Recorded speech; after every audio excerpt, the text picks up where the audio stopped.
juste la place des choses. Alors à un moment, ça m'a pris, pourquoi je sais pas, j'ai fait une armoire, carrée avec 9 trous, je sais pas quoi. Et forcément, j'avais une vague idée de cette armoire, qu'il y aurait des choses qui seraient dedans, mais comme je ne savais pas quoi mettre, parce que ça devenait trop, c'était trop justement, il fallait que ce soit là. Comme quand on fait du béton, on a toujours des tas, on fait des bouts de béton comme ça.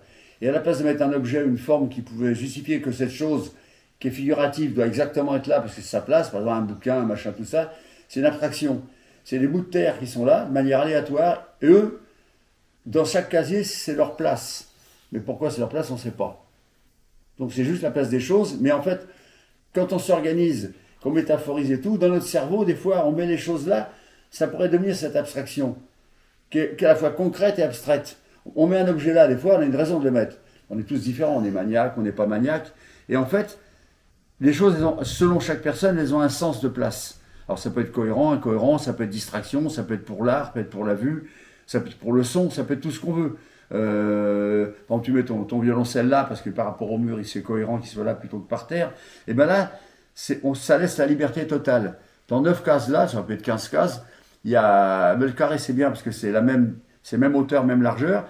Il y a 9 choses qui sont là, elles sont à leur place. À chacun de s'amuser avec ça. Voilà.